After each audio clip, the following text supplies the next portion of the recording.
Eno ye programu emikolo n'embaga ku Bukeere TV1 buli Sunday essaawa zibeera 12 zennyini nga tukutuusaako emikolo egya kabifensibuko y'emikolo tewaba kulimba era nga njagala okutegeeza gwe wenna omugole ali eyo weetegekera mukolo gwa mbaga kukyala kwanjula okuguleeta ku TV tunoonye tuli wano mu industrial area oba kuba ku nnamba eri awo wansi osobola ofuna ekyo ekirungi ate era eky'omutindo ng'olagibwa ku TV ennene gagadde Bukeere TV1 ku programu ekyasinze ey'emikolo n'embaga ng'ate ekulembeddemu mwana muwala the beautiful Josephine Namakula abasinga gwamanyi nga Kama Ozi n'olwaleero ntuuse okutuusaako ekyo ekirungi kye nnina ate era kyenjagala olabe buli wondaba mu dress omanya bumanya mukolo gwa mbaga.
Kumuzito lunoluma birumira ddala kusaba kyusa tegekana maziga kawunga eno notajambange yawunga babibazi byabateja kuba mukwano n'omutima nyweza ewange biba byakuteesa tukakukubirawo mapeesa kwetaaga ndi mu buzibu manya kwetaaga ndi mu buzibu manya kwataasa gamba mama wagambe taata wo olwaleero tuli bagenyi omukwano gunzitira wansi wa piro nereero tuli bagenyi I pray for you.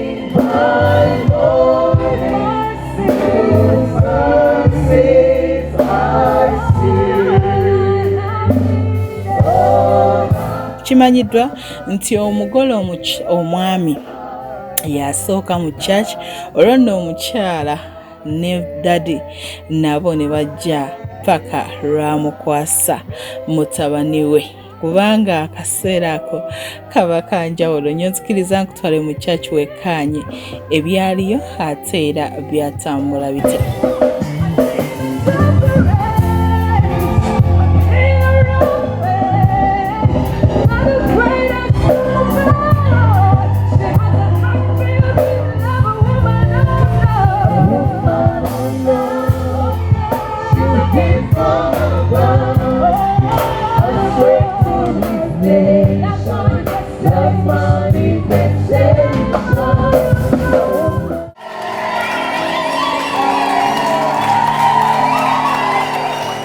Julius, do you take Juliet to be your wife?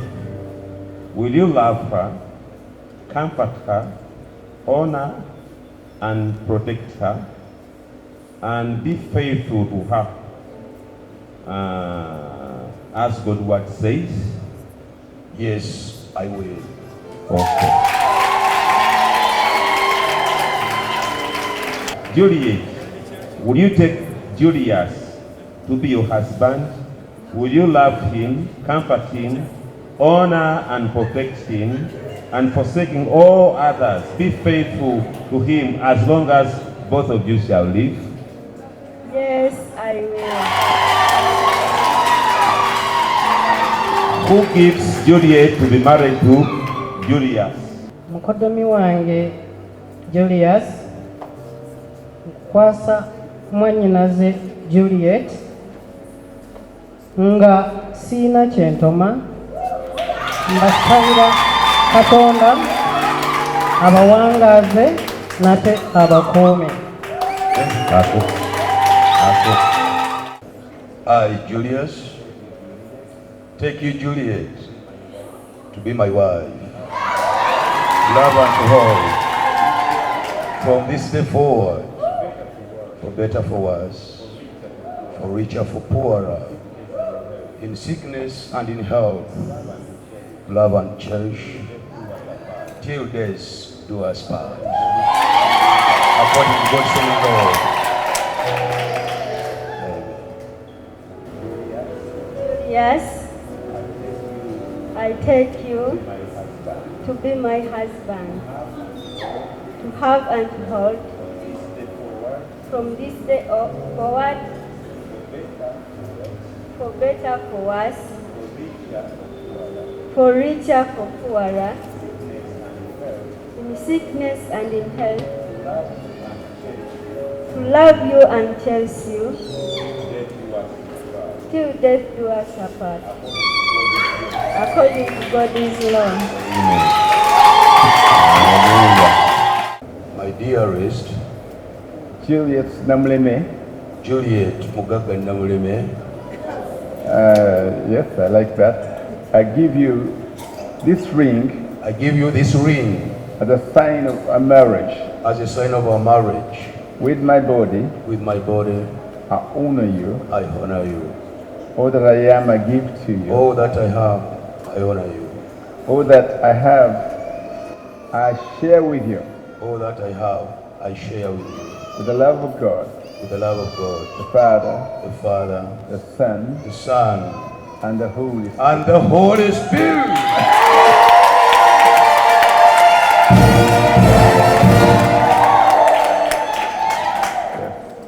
My dearest Dr.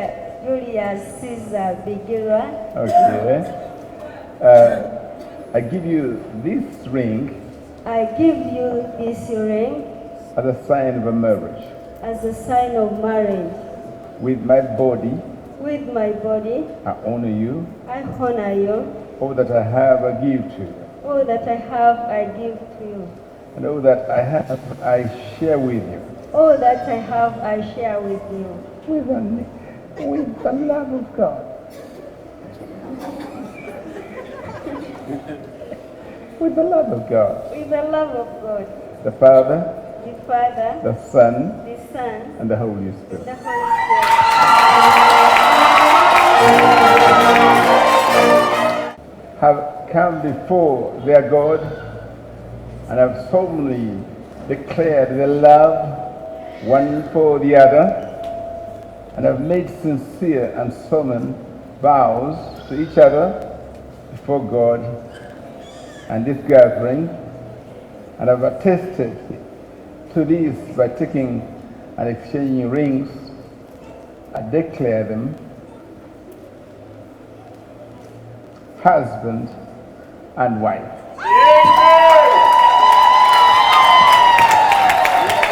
We are giving the blessings of God upon this marriage. We pray to God that may God make this marriage be blessings.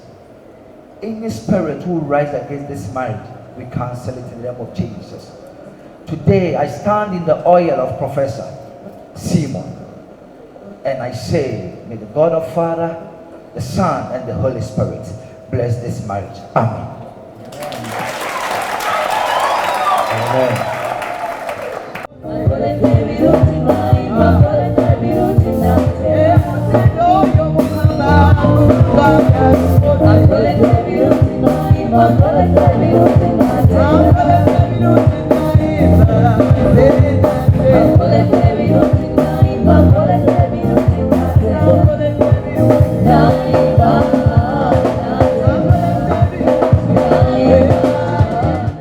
Mugende mutandika obufumbo bwammwe Mukama abawe.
Era webate mukwano Kapeno omwami n'omukyala Bijirensha batuuka bulungi.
omwami yali mu cream suit ng'erabikidde ddala bulungi nnyo ne black ate era n'emperekeze nga nabo balabikidde ddala bulungi nnyo mu lemon dresses zaabwe eza fitting mu style ya off shoulder nga nazo ziviiriddeyo ddala bulungi nnyo olwo abaana ab'obulenzi oh my goodness nga bambadde white suit and black nga baviiriddeyo ddala bulungi nnyo ekintu nekitambulira ddala n'alabye embaga naye n'embaga mukwano ya njawulo ekisooka ya ddiini ekyokubiri ya mugagga Dokita Mulamba omwana Juliet yeewangulira mwana munne era nga bamaze emyaka 17 balina abaana baabwe bana era ke kaseera akaali akalagaane mukama ke yali ateeseteese okuba nga ate ekintu kino bakiggalira ddala.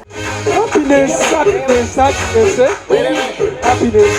When Jesus said yes, nobody can say no. When Jesus said yes, nobody can say no. When Jesus said yes, nobody can say no. When Jesus said yes, nobody can say no. It's a promise that I will stick to you, be good to you, true to you.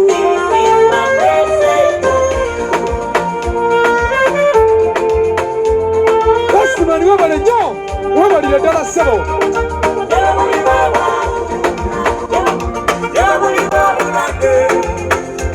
From the first time I told you, I knew that you would be my wife.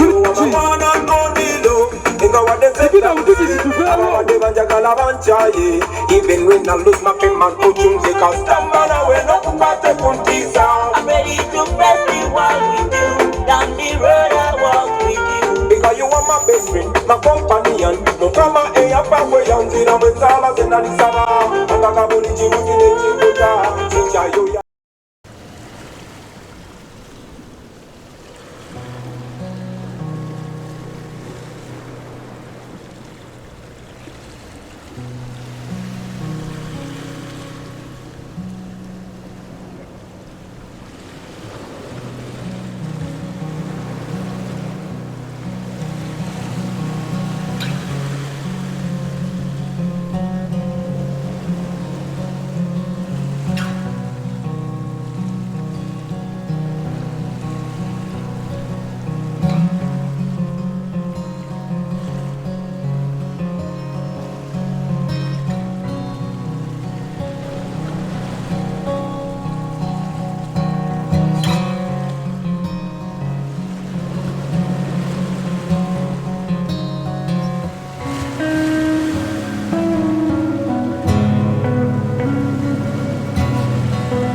Webale nnyo Jibonga mukanga kati sichiki abula dokita odikize okubengala za dokita bannange owulire engalo ennungi mfunye malayika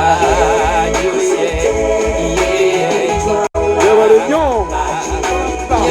webale nnyo webale beddala ssebo engalo ezibeeri dokita zizo engalo zonna ezibeeri zo dokita webale nnyo webale beddala nyagala nange nafunyewo ku nsimbi kuzimbira olubiri lwosana mama yes smailo Dr. Felix, thank you so much for coming. We do appreciate it. Yes. Asha, mukolo. Akayimba kabajjukize ngene embaga yamwe ennungi n'ebiragaano eby'oluberera bye mukubye leero. May this song be a constant reminder of the perpetual vows you made today. Yeah.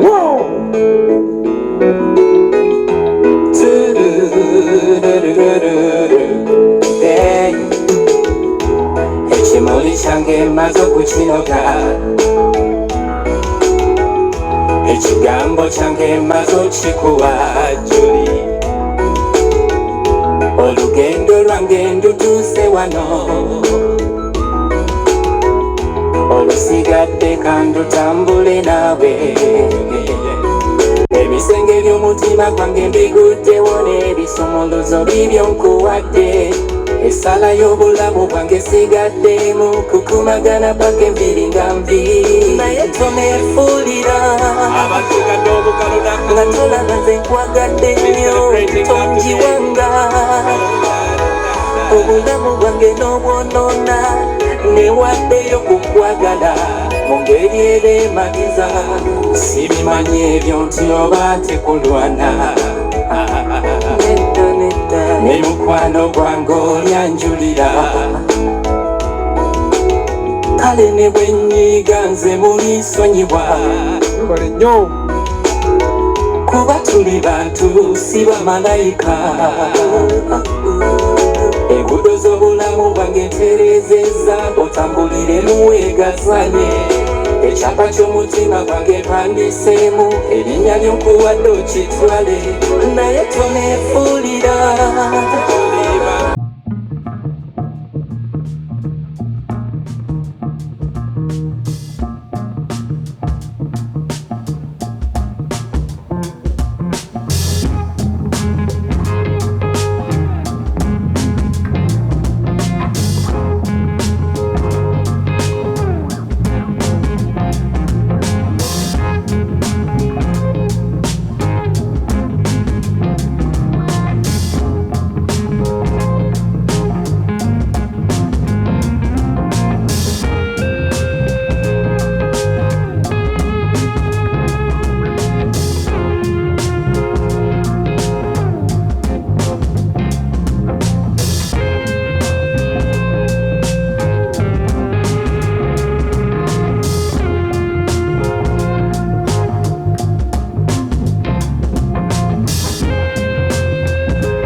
abatesitesi b'omukolo guno mutukoze bulungi nnyo mwebale nnyo mwebalire ddala ne twebaza ne Jeno okubeera nga alina ttiimu ekola bulungi nammwe mutukoze bulungi nnyo. Dokita, nyinza okuba nga sirina bingi bye ngenda kwogera kubanga bwe nnaayogera nja kuba nnyonoona bwonoonyi. I swear. I read a bishop from Ghana. Ebigambo bishop byayogedde mu church. I swear upon the living God. Genda otuule obyebuulirireko sikulimba amaka gajja kutambula bulungi. Wow. Ayogedde ebigambo ebirungi ennyo yabatabaddeyo musubiddwa kubanga ebigambo bibadde biweesa ekitiibwa.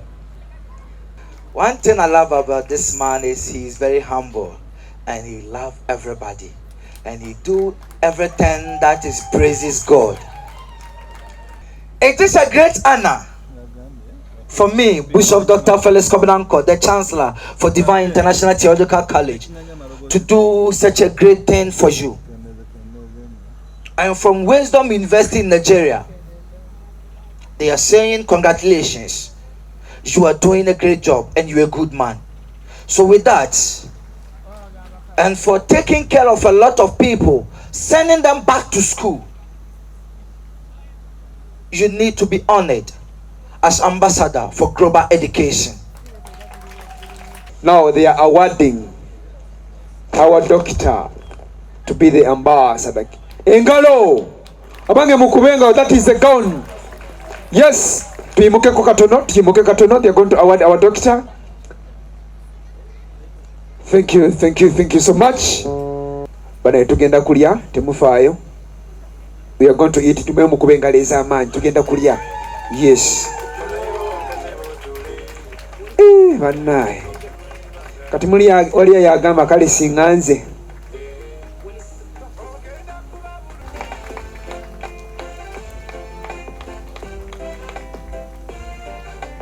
Doctor is awarding the doctor to be the ambassador. Mami otukoze bulungi nnyo webali nnyo balire ddala tusiimira ddala otukumye bulungi nnyo tuyakyayine tunywa. Ambassador Dr. Julius from Wisdom University, they are saying congratulations. And they are giving you this award to show the world that you are a star. I'd like to thank Bishop Felix for awarding the ambassadorial gown and hood on Professor Dr. Apostle Bigirenkia.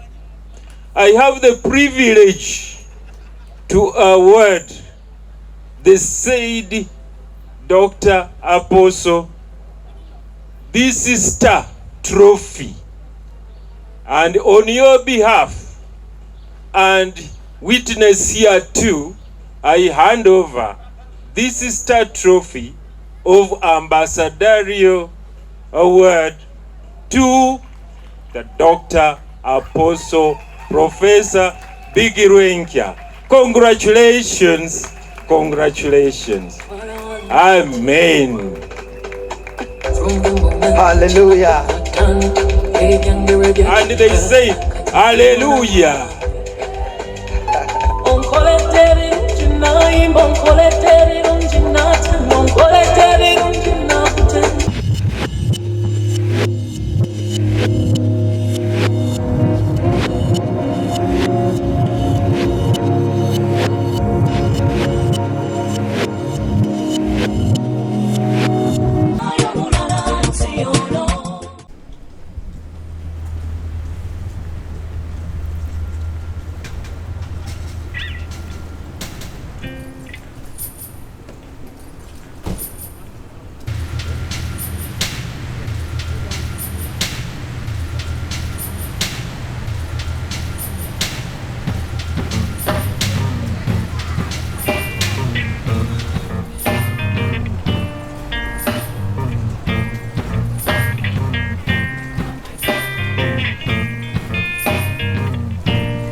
I'm okay. How are you?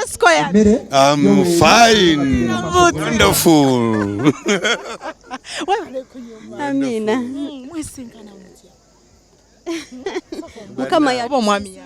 Mukama ye mubezi. Yatusinkanye emyaka 17 egiwedde. Wonderful. Muyina abana bameka? Tulina abalenzi bana. Babiri bali St. Mary's Kitende. Then abala bakyali mu primary. Webale kufumba. Amina. Kodiyo kibokozesezza okuma omwami ono okumala emyaka egyo gyayogedde. Sina kakodyo n'akamu okujjako ekisa kya Katonda. Nga tonagenda fumbirwa. Faayo ofune omutuufu. Noonya omutuufu. Funa mukwano gwo anaakufaako, anaakugumukiriza mu buli mbeera. Dokita angumikiriza bingi. Bw'ofuna omuntu akugumikiriza amazima muwangula. No, for sure the fact remains one. She's my friend and the best. Isaba omumpere obugambo bw'omukwano ng'omutunuulidde. No, Namuleme, you are my wife and my best friend. It's simple, the mother to my children. Nothing more, nothing less. Obagwako obetonya. Signed. Well, never nanga ate nzo omukwano gwembala ne guba gwa Yesu. Doctor nawe guba gwa Yesu so tuyimbira mukaabu. Ye nawe. Naye nedde ne bikitabo ekyo. Nenne ekintu kyendabye mu bulamu bwange. Ti waliwe ekise kinondola. Kyeneyuunya nze okuva obuto bwange Mukama omukono gwo. Mukama, I believe in all things. Kyasooka okumpa apart from giving me life yampa omukyala. Give me a wife. Nga sinaba kufuna bya bugagga na birungi byonna bye nnina. I believe he gave me a wife. Dokita asigala dokita. Kati bamuwadde ekitiibwa ky'obwambasada. Sina bingi bye nnyinza muwaana. Nenze mwetira my lord. You are my lord. Ogamba otya? Jendi mukwano gamba otya nya. Webale kusiima nyabo. Ombulire bukodyo kyobo bwosemberera doctor okugamba nti mubanji yegwe. Si bukodyo bwensemberera. Amanya n'eddoboozi nze Mugenyi Barnabas nga Dr. Apostle nze mukulu we. Ntebbeere n'alikwata. Nina essanyu lingi okulaba nti nange yansembeza okubeera ku mukolo ku mwanjo. Kubanga ate nze abadde chairman nangamba ate nze best man. Kale omukolo gwo ngulimu mwennyini munda ngobaddemu era nkyagulimu nnyo. Ne bami namwe tumwebaza mwebale nnyo okujja okutuwa obudde bwammwe. Kuva ku makya tulina mmwe paka saawa zino okulaba nti nno omukolo gwa muganda wange gufuna ekitiibwa ku nsi. Abalasobodde kulaba ne kaakati basobola okulaba emikolo gino. Mwebale nnyo okuba. Embaga ogitegeera nga ki nga gwe next month? Omuntu wakeera ku makya n'akola embaga gw'okitegeera nga ki? Embaga ntegeera ddala nti nno sikulimba ku ntobo y'omutima gwabwe. Basazeewo baagalana. Baagala nti wali kubuusabuusa. Obugambo obulungi bw'obubaka bw'oyinza okubawa mpayo bubiri. Obubaka bwe mbawa buli kiri ekintu kimu. Okwesigangana, okweteekamu ekitiibwa. Kubanga bye mpulidde mu kyaki byokka obugambo obubiri bwokka bunyumidde nnyo. Bwe weesiga munno tomanya nti akoze ensobi. Naye bw'otamwesiga manya nti ensobi aba akoze eki? Kusaamu kitiibwa, omukyala n'ateekamu bbaawe ekitiibwa. N'omwami n'ateeka bbaawe omukyala we ekitiibwa. Naye ekikulu kya byonna obugambo bwe mbasibirira nti kyempulidde omukyala ayagala kuweebwa. So muganda wange ensawo gisumulule omukyala waba ayina okuwa kyayagala omukyala waba ayina kyayagala kimuwe. Obubaka ki bw'oyinza okuwa mukwano gwo June? Mami wange, I love you so much. Era nemwebaza okunfuula matron we. Nemugamba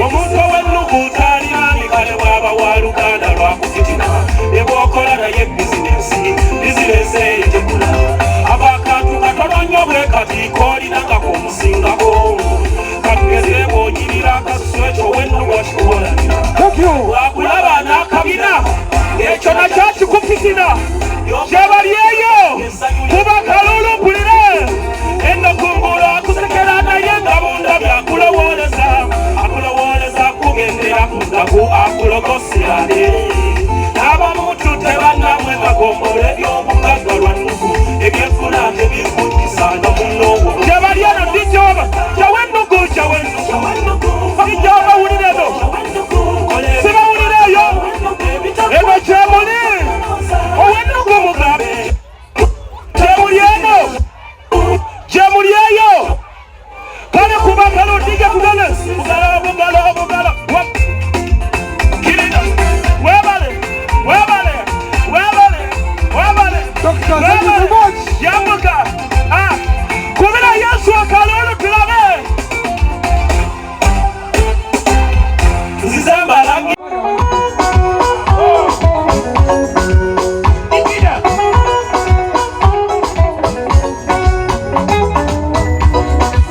olwava ekikyusa ate awo vibe yakyukamuuko ndowooza zino emperekeze zagamba musaaga omulina okutuwamu ku nnyimba ziri tusooke tubalage kubanga baali baana bato mu myaka naye ate baleeta vibe ennungi eyalabisa omukolo kubanga ate mulungi ddala. Nzikiriza nkutwale nga bakomyewo mu dresses zaabwe eza round eza orange ne heels ezaabwe kosa abaana ab'obulenzi bo bajjako bujja coat n'omukyala n'omwami.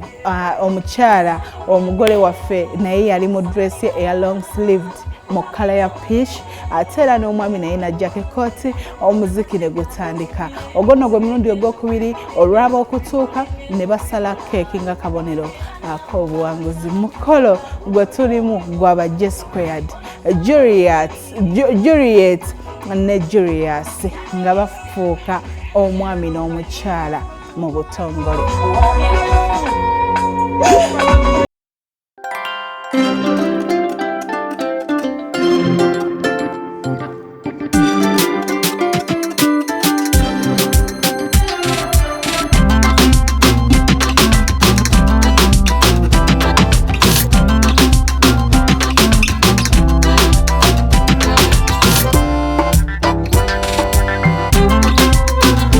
ono omugole waffe eza beautiful maso malungi omumbejja wa Julius yajja ayambalidde ddala dress eya long sleeved mu kala ya pink ate era ne silver ng'aviiriddeyo ddala bulungi nnyo.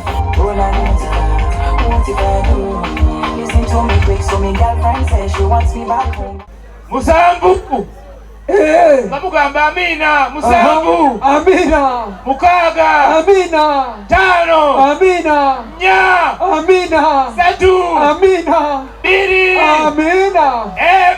Ne basala keeki ng'akabonero ak'obuwanguzi. Ekintu kino kye baakola ekyokukuba fireworks tekitera kulabika abasinga abagole mpozi ng'akoze omukolo ku end of year asobola okuba fireworks. Kale kyewuunyisa nnyo abantu kubanga kyali kiyitirivu nnyo.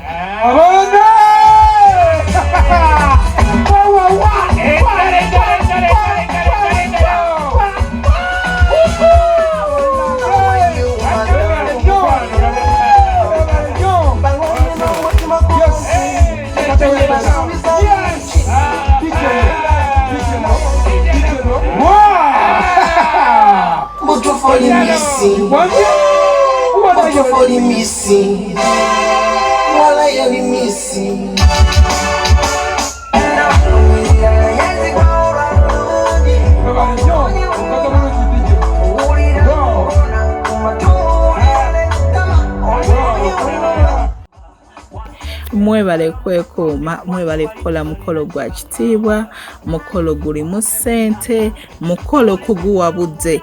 Kwaliko band, kwaliko bikers, ebyo bye bisinga okumakingisa omukolo okubanga guvaayo ate nga mulungi, decoration yali mulungi, ennyambala yali nnungi.